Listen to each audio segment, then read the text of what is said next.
Hello, എല്ലാവർക്കും നമസ്കാരം. പുതിയൊരു വീഡിയോയിലേക്ക് എല്ലാവർക്കും സ്വാഗതം. ഇന്ന് നമ്മൾ ഡിസ്കസ് ചെയ്യാൻ പോകുന്നത് അക്കൗണ്ടിങ് ടേംസിനെ കുറിച്ചാണ്. ഓരോന്നായിട്ട് തന്നെ നമുക്കിവിടെ ഡിസ്കസ് ചെയ്യാം. ക്യാപിറ്റൽ എന്ന് പറഞ്ഞാൽ ബിസിനസ് സ്റ്റാർട്ട് ചെയ്യാൻ ഇൻവെസ്റ്റ് ചെയ്യുന്ന എമൗണ്ടാണ് ക്യാപിറ്റൽ. ക്യാഷ് മാത്രമാണ്. ഒരു ബിസിനസ് സ്റ്റാർട്ട് ചെയ്യാൻ എന്തെല്ലാമാണ് ആവശ്യം? ഇപ്പോൾ ഫോർ എക്സാമ്പിൾ ഒരു bakery and cool bar start ചെയ്യാൻ വിചാരിക്കാം. അവിടെ എന്താ സ്ഥലം വേണം, ബിൽഡിങ് വേണം, ഫർണിച്ചേഴ്സ് വേണം, മെഷീനറീസ് വേണം. അതായത് ഇപ്പം ഓവന്, മിക്സി, ഇങ്ങനത്തെ കാര്യങ്ങളൊക്കെ വേണം അല്ലേ? ഇതിലേക്കൊക്കെ ഇൻവെസ്റ്റ്മെൻറ്റ് ചെയ്തിട്ടുണ്ടായിരിക്കും ഒരു ബിസിനസ്സുകാരൻ ബിസിനസ് ചെയ്യാൻ വേണ്ടിയിട്ട്. അതും ക്യാപിറ്റലാണ്. സോ ക്യാപിറ്റലിൽ മണി ഇൻക്ലൂഡഡ് ആണ്, അസറ്റ് ഇൻക്ലൂഡഡ് ആണ്, പ്രോപ്പർട്ടീസ് ഇൻക്ലൂഡഡ് ആണ്. സിമ്പിളായിട്ട് money or moneys worth invested for start a business. Example പറയാം. നമ്മൾ ക്യാഷ് ആയിട്ട് ഒരു ബിസിനസ് സ്റ്റാർട്ട് ചെയ്യാൻ വേണ്ടി 1,00,000 രൂപ ഇൻവെസ്റ്റ് ചെയ്തു വിചാരിക്കാം. അതിൻ്റെ ലാൻഡിന് വേണ്ടി ആൻഡ് ബിൽഡിങ്ങിന് വേണ്ടിയിട്ട് ഒരു 3,00,000 രൂപ ഇൻവെസ്റ്റ് ചെയ്തു. അങ്ങനെയാണെങ്കിൽ ടോട്ടൽ 4,00,000 രൂപയാണ് ക്യാപിറ്റലായിട്ട് വരുന്നത്.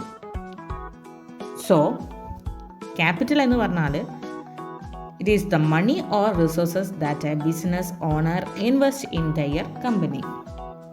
ഇത്രയേ ഉള്ളൂ. ബിസിനസ് സ്റ്റാർട്ട് ചെയ്യാൻ വേണ്ടിയിട്ട് ആ ഒരു ബിസിനസ്സുകാരൻ ഇൻവെസ്റ്റ് ചെയ്യുന്ന മണി ഓർ മണീസ് വർത്തിനെയാണ് ക്യാപിറ്റൽ എന്ന് പറയുന്നത്. Drawings. Any cash or value of goods withdrawn by the owner for personal use or any private payment made out of business fund. ഇതൊരു വിഡ്രോവൽ ആണ്. എന്തിനു വേണ്ടി? പേഴ്സണൽ യൂസിന് വേണ്ടിയിട്ടുള്ള വിഡ്രോവലിനെയാണ് ഡ്രോയിങ്സ് എന്ന് പറയുന്നത്. ഇപ്പം ഒരു 4,00,000 രൂപ ക്യാപിറ്റൽ എന്ന് വിചാരിക്കാം. ഇതിൽ നിന്നും ഓണർ ഒരു 50,000 രൂപ അദ്ദേഹത്തിൻ്റെ പേഴ്സണൽ ആവശ്യത്തിന് വേണ്ടിയിട്ട് വിഡ്രോ ചെയ്താൽ അതിനെയാണ് ഡ്രോയിങ്സ് എന്ന് പറയുന്നത്. എമൗണ്ട് എടുക്കുന്നത് മാത്രമല്ല ആക്ച്വലി ഡ്രോയിങ്സിൽ വരാം. ഫോർ എക്സാമ്പിൾ, റിയ എന്ന് പറയുന്ന ഒരു വ്യക്തി അല്ലെങ്കിൽ ഒരു ബിസിനസ് ഓണർ അവിടെ നിന്നും, അതായത് ബിസിനസ്സിൽ നിന്നും അദ്ദേഹത്തിൻ്റെ പേഴ്സണൽ ആവശ്യത്തിന് വേണ്ടി, പേഴ്സണൽ യൂസിന് വേണ്ടി ഫർണിച്ചർ എടുക്കുകയാണെന്നുണ്ടെങ്കിൽ തീർച്ചയായിട്ടും അതും ഡ്രോയിങ്സ് ആണ്. സോ ഇത്രയേ ഉള്ളൂ. ഓണർ പേഴ്സണൽ യൂസിന് വേണ്ടിയിട്ട് വിഡ്രോ ചെയ്യുന്നതിനെയാണ് ഡ്രോയിങ്സ് എന്ന് പറയുന്നത്. നെക്സ്റ്റ് വരുന്നത് അസറ്റ്. ഒരു ഫേമിൻ്റെ അല്ലെങ്കിൽ ഒരു ബിസിനസ്സിൻ്റെ എക്കണോമിക് വാല്യൂ ഉള്ള എല്ലാ റിസോഴ്സസിനെയും അസറ്റ് എന്ന് പറയും. മറ്റൊരു രീതിയിൽ പറയുകയാണെങ്കിൽ ഒരു വ്യക്തിൻ്റെയോ അല്ലെങ്കിൽ ഒരു കമ്പനിയുടെയോ ഉടമസ്ഥതയിലുള്ള മോണിറ്ററി വാല്യൂ ഉള്ള റിസോഴ്സസിനെയാണ് അസറ്റ് എന്ന് പറയുക. സിമ്പിളായിട്ട് പറയുകയാണെങ്കിൽ ഒരു ഫേമിൻ്റെ ടോട്ടൽ പ്രോപ്പർട്ടീനെ അസറ്റ് എന്ന് പറയാം. അതിൽ ക്യാഷ് ഇൻക്ലൂഡഡ് ആണ്. എക്സാമ്പിളായിട്ട് പറയുകയാണെങ്കിൽ ലാൻഡ്, ഗുഡ് വില്ല്, cash, bank, building, machinery, equipments, patent, copyright etcetera. വരുന്നത് ലയബിലിറ്റീസ് ആണ്. ഒരു വ്യക്തിയോ അല്ലെങ്കിൽ ഒരു കമ്പനിയോ മറ്റൊരാൾക്ക് നൽകേണ്ട സാമ്പത്തിക ബാധ്യതയാണ് അല്ലെങ്കിൽ കടമോ ഉണ്ടെങ്കിൽ അതിനെയാണ് ലയബിലിറ്റി എന്ന് പറയുന്നത്. സിമ്പിളായിട്ട് പറയുകയാണെങ്കിൽ ബിസിനസ് മറ്റൊരാൾക്ക് നൽകേണ്ട തുകയെയാണ് ലയബിലിറ്റീസ് എന്ന് പറയുന്നത്. ഈ എമൗണ്ട് കൊടുക്കാൻ കമ്പനി ബാധ്യസ്ഥരാണ്. സോ അതിന് എക്സാമ്പിൾ പറയുകയാണെന്നുണ്ടെങ്കിൽ ബാങ്ക് ലോൺസ്, അതുപോലെ തന്നെ ക്രെഡിറ്റ് കാർഡ് ബാലൻസ്, പിന്നെ അൺപെയ്ഡ് ആയിട്ടുള്ള ബില്ലുകൾ, അൺപെയ്ഡ് ആയിട്ടുള്ള സാലറികൾ, പിന്നെ ടാക്സസ് പേയബിൾ, ഇത്തരത്തിലുള്ള കാര്യങ്ങളൊക്കെ ലയബിലിറ്റീസിന് ഉദാഹരണമാണ്. റവന്യൂ, റെസീപ്റ്റ്സ് ഫ്രം സെയിൽസ് അല്ലെങ്കിൽ ടോട്ടൽ റെസീപ്റ്റ്സ് ഓഫ് സെയിൽസ് എന്ന് പറയാം.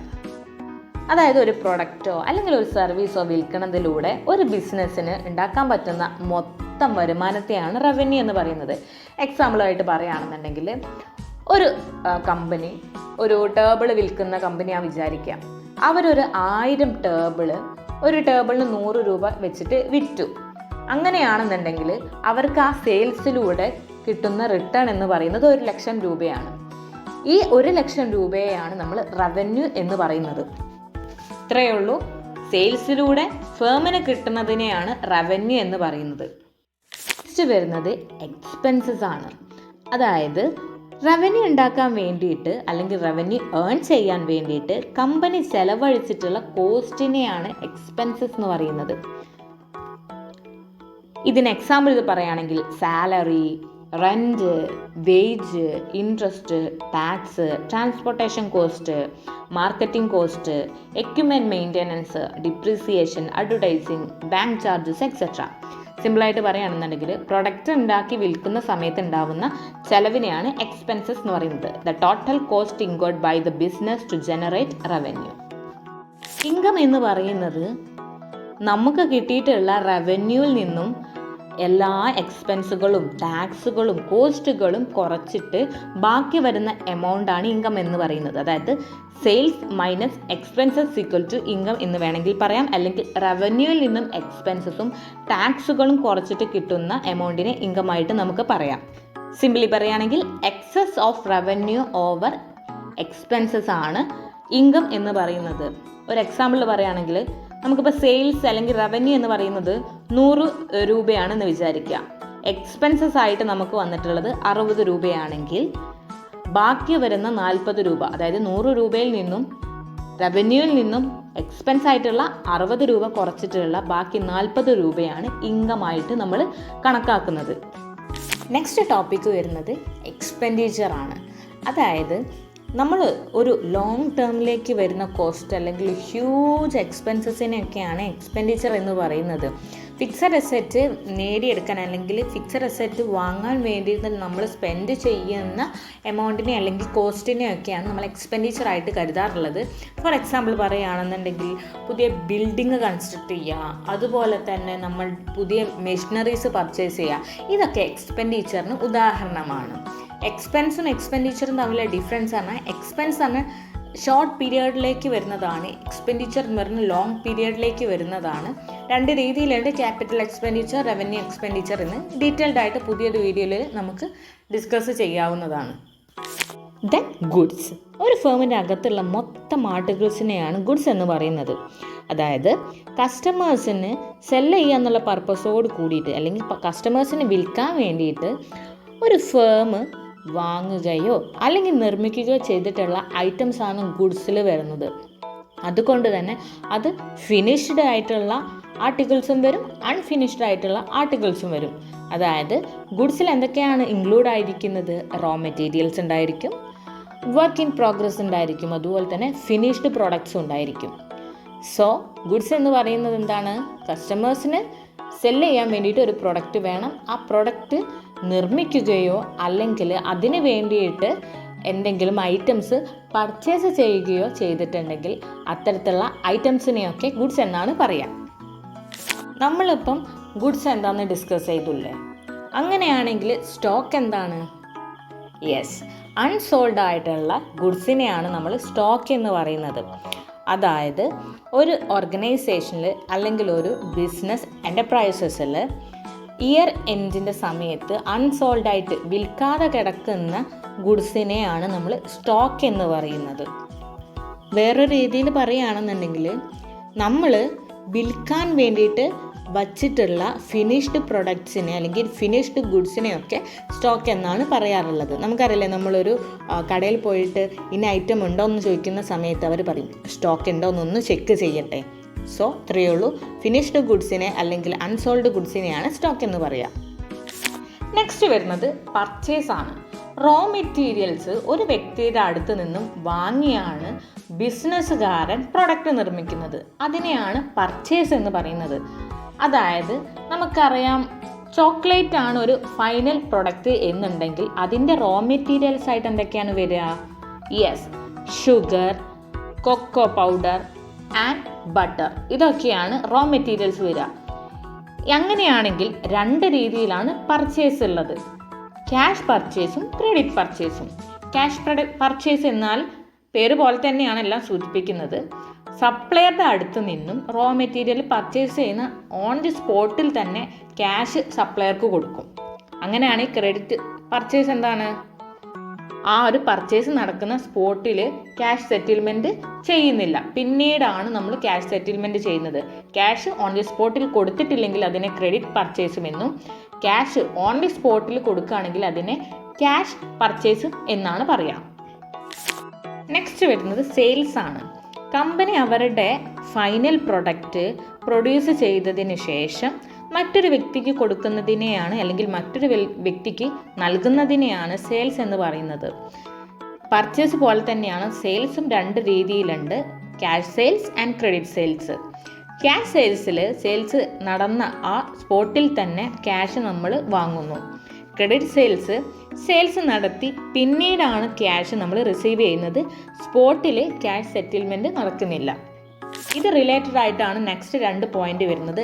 ഡെപ്റ്റേഴ്സ്. ഫസ്റ്റ് പോയിന്റ്, ഡെപ്റ്റേഴ്സ് എന്ന് പറഞ്ഞാൽ ക്രെഡിറ്റ് സെയിൽസ് നടത്തി കഴിഞ്ഞാൽ ഫേമിന് ക്യാഷ് തരാനുള്ള വ്യക്തിയെയാണ് ഡെപ്റ്റർ എന്ന് പറയുന്നത്. ഫോർ എക്സാമ്പിൾ, നമ്മളാണ് ഫേം എന്ന് വിചാരിക്കുക. നമ്മളൊരു വ്യക്തിക്ക് പ്രൊഡക്റ്റ് വിറ്റു, ആ വ്യക്തി നമുക്ക് ക്യാഷ് തരാനുണ്ടെങ്കിൽ അദ്ദേഹത്തെയാണ് നമ്മൾ ഡെപ്റ്റർ എന്ന് പറയുന്നത്. അങ്ങനെയെങ്കിൽ ക്രെഡിറ്റർ ആരാണ്? യെസ്, ക്രെഡിറ്റ് പർച്ചേസ് നടത്തുമ്പോൾ നമ്മൾ പണം നൽകാനുള്ള വ്യക്തി ആരാണോ അദ്ദേഹമാണ് ക്രെഡിറ്റർ. ഇത് നമുക്കൊരു ഉദാഹരണ സഹിതം നോക്കിയാലോ. First one A, second firm B, third വരുന്ന വ്യക്തി സി. ഇങ്ങനെ നമ്മൾ അസ്യൂം ചെയ്യാണ്. ഇവിടെ എ എന്ന് പറയുന്നത് ഒരു ഗോതമ്പിൻ്റെ ഫാമുള്ള വ്യക്തിയാണെന്ന് വിചാരിക്കുക. ഇദ്ദേഹം ബി, ഇപ്പം ഫേം നമ്മളാണ് സങ്കല്പിക്കുക, നമുക്ക് ബൾക്കായിട്ട് ഗോതമ്പ് നൽകി. ഇവിടെ നമ്മൾ എയിൽ നിന്നും ബൾക്കായിട്ട് ഗോതമ്പ് പർച്ചേസ് ചെയ്യുകയാണ്. ആ സമയത്ത് നമ്മൾ ഓൺ ദി സ്പോട്ടിൽ ഒരു വിധത്തിലുള്ള ക്യാഷ് സെറ്റിൽമെൻ്റ് ഒന്നും ചെയ്യുന്നില്ല. അങ്ങനെയാണെങ്കിൽ ഇവിടെ എന്ത് തരത്തിലുള്ള പർച്ചേസാണ് നടന്നിട്ടുള്ളത്? യെസ്, ക്രെഡിറ്റ് പർച്ചേസ് ആണല്ലേ നടന്നിട്ടുള്ളത്. അങ്ങനെയാണെങ്കിൽ ഇവിടെ പേയ്മെൻറ്റ് കിട്ടേണ്ട വ്യക്തി ആരാണ്? അതായത് നമ്മൾ ക്യാഷ് നൽകേണ്ട വ്യക്തിയാണ് എ എന്ന് പറയുന്ന വ്യക്തി. അദ്ദേഹത്തെയാണ് ക്രെഡിറ്റർ എന്ന് പറയുന്നത്. ഇതുപോലെ തന്നെ ബി എന്ന് പറയുന്ന ഫേം, അതായത് നമ്മൾ സി എന്ന് പറയുന്ന വ്യക്തിക്ക് ഗോതമ്പിൻ്റെ പൗഡർ ബൾക്കായിട്ട് സെയിൽ നടത്തുകയാണ്. പക്ഷേ ഇതുപോലെ തന്നെ സി നമുക്ക് യാതൊരു വിധത്തിലുള്ള ക്യാഷ് സെറ്റിൽമെൻറ്റും ചെയ്തിട്ടില്ല ആ ഒരു സമയത്ത്, സെയിൽസ് നടക്കുന്ന സമയത്ത്. സോ ഇതിനെ ക്രെഡിറ്റ് സെയിൽസ് എന്നാണല്ലേ പറയുക. സോ ഇവിടെ ഡെപ്റ്റർ ആരാണപ്പോൾ? യെസ്, ഫേമിന് ക്യാഷ് തരേണ്ട വ്യക്തി ആരാണ്? സി ആണല്ലേ. അതുകൊണ്ട് തന്നെ സി ഇവിടെ ഡെപ്റ്ററാണ്.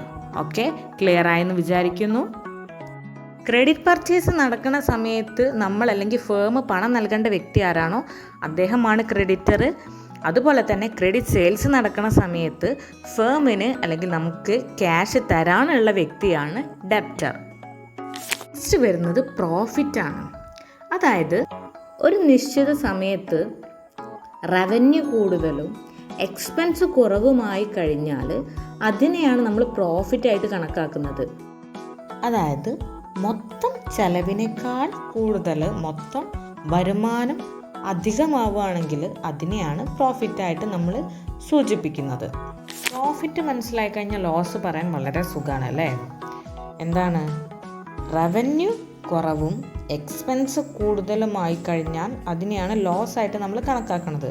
അതായത് മൊത്തം എക്സ്പെൻസ്, ചിലവ് എത്രയാണോ, ഒരു ബിസിനസ്സിൻ്റെ മൊത്തം എക്സ്പെൻസ് എത്രയാണോ അത് മൊത്തം വരുമാനത്തേക്കാൾ കൂടുതലാവുന്നതിനെയാണ് നമ്മൾ നഷ്ടമായിട്ട് കണക്കാക്കുന്നത്, അല്ലെങ്കിൽ അതിനെയാണ് ലോസ് എന്ന് പറയുന്നത്. അതായത് പ്രോഫിറ്റ് എന്ന് പറഞ്ഞു കഴിഞ്ഞാൽ അവിടെ വരുമാനം കൂടുതലും ചിലവ് കുറവായിരിക്കും. ലോസ് എന്ന് പറഞ്ഞു കഴിഞ്ഞാൽ അവിടെ വരുമാനം കുറവും ചിലവ് കൂടുതലായിരിക്കും. ഇന്ന് നമ്മൾ അക്കൗണ്ടിങ്ങിലെ ടേംസാണ് ഡിസ്കസ് ചെയ്തിട്ടുള്ളത്. കൂടുതൽ ടേംസ് നമ്മൾ പുതിയ വീഡിയോയിൽ പുതിയ ടോപ്പിക്സ് ഡിസ്കസ് ചെയ്യുന്ന സമയത്ത് പഠിക്കുന്നതാണ്. തീർച്ചയായും ഇന്നത്തെ വീഡിയോ എല്ലാവർക്കും ഇഷ്ടപ്പെട്ടു എന്ന് വിചാരിക്കുന്നു. എല്ലാവർക്കും ഇന്ന് പറഞ്ഞിട്ടുള്ള എല്ലാ പോയിൻറ്റ്സും ക്ലിയർ ആയി എന്ന് വിചാരിക്കുന്നു. പുതിയൊരു വീഡിയോയിലൂടെ പുതിയൊരു ടോപ്പിക്കിലൂടെ നമുക്ക് വീണ്ടും കാണാവുന്നതാണ്. ഇതുവരെ ഈ വീഡിയോ കണ്ടിട്ടുള്ള എല്ലാവർക്കും താങ്ക് യു. നെക്സ്റ്റ് വീഡിയോയിലൂടെ വീണ്ടും കാണാം.